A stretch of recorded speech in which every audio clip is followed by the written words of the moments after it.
Okay, ladies and gentlemen, it's now time for all the touchdowns uploaded on this date in touchdown history on Facebook for yesterday, November 18th, as we continue to catch up. As you can see, we are going back to the black and white days. We started in 1950. Army and Stanford, only one touchdown was scored, and it is here as Bob Blake, the son of the Army's head coach, Red Blake, throws a 28-yard touchdown pass to Dan Foldberg. The Army would go on to win 7-0. Now this one I want to pause real quick. 40 years ago yesterday, Joe Theismann, number 7, right there. His career would come to an end, but this is not the play that I am showing because we do touchdowns. This is earlier in the game and what would end up being Joe Theismann's last touchdown pass in the first quarter. From the 10-yard line, he's under center. Theismann drops back to pass, fakes the handoff to John Riggins, looks toward the flat. Donnie Warren catches it, and Warren will leap into the end zone. Touchdown, Washington Redskins. And watch how excited Theismann is. Of course, nobody knew that this would be the last touchdown Joe Theismann would ever throw, as he congratulates Don Warren on the reception. That is also Warren's first touchdown in 2 years that he scored on this Monday Night Football game. Kind of a lazy play-action pass, but he gets it out there, and Don Warren leaps into the end zone for the Redskins.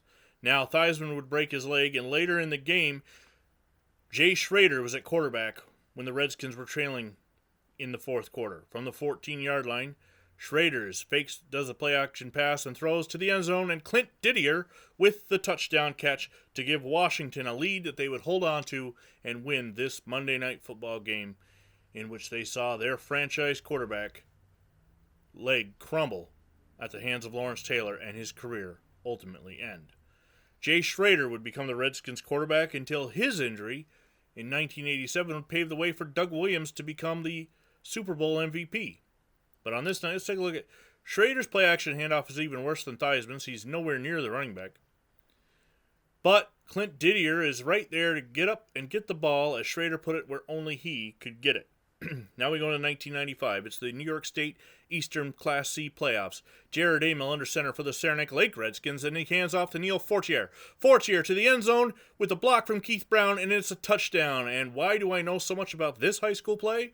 Because I was on the sideline as a member of that 1995 Saranac Lake Redskins, and we would win this game over Highland 18-15 and move on to the state championship 8 days later in Syracuse, New York. This game was played at Kingston Stadium, my first time ever playing on artificial turf. It was a sand-based isoturf. That same day, Penn State is lining up for a field goal, and Joe Nastasi is the holder, but he is going to take off on a fake with Penn State leading Michigan by 3. Joe Paterno with the ultimate gamble to go for the fake field goal, and Nastasi scores from 2 yards out to give the Nittany Lions a 10-point lead and salt the game away with there was not enough time for Michigan to make the comeback. Joe Paterno showing that he is not always the straight-laced coach that he appeared to be. Joe Nastasi,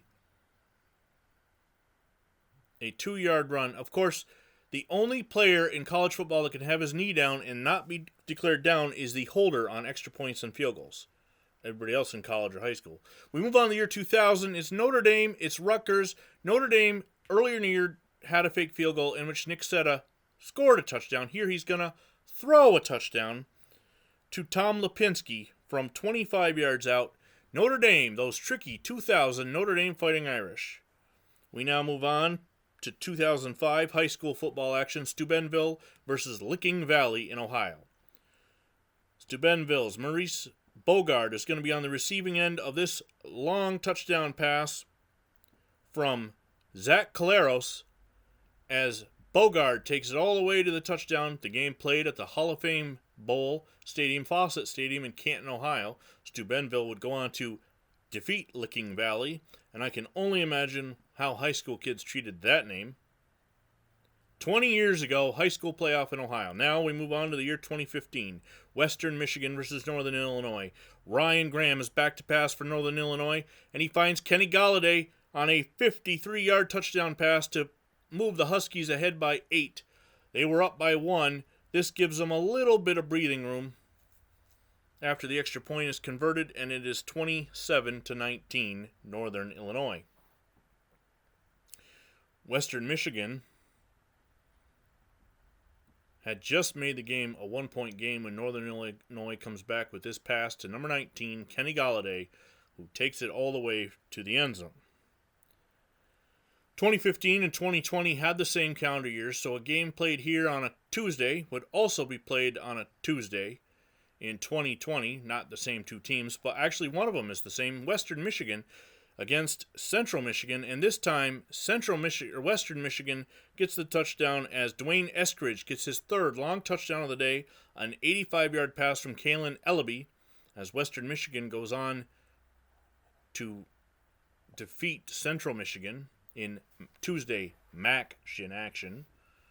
That's MAC, the Mid-Atlantic or Mid-American Conference action, and they combine it to call it MACtion.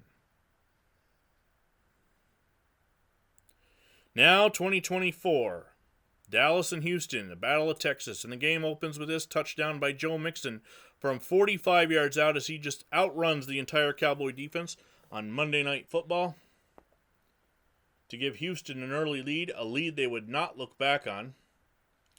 Mixon started right, cut back left, cut back against the grain, and then right up the field, outrunning Trayvon Diggs and the rest of the Dallas Cowboys for the touchdown. Later in the game, Dallas down by 10 is trying to make a rally.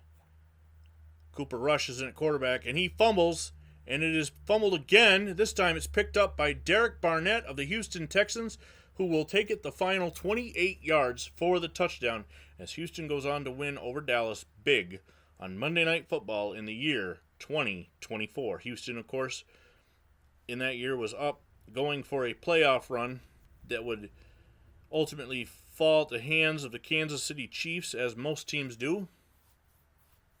Oh, no. Houston fall to Baltimore. Sorry. To Baltimore Ravens. I apologize for the mistake. But a lot of teams fell to Baltimore in 2024. Here you can see it's picked up by Cowboy, and the Houston Texans create two forced fumbles on the same play before Derek Barnett finishes the play off with a touchdown. Thanks for joining us. Again, click the link to get the original audio and better descriptions, and in the comments let us know which one was your favorite touchdown scored on November 18th when milestone anniversaries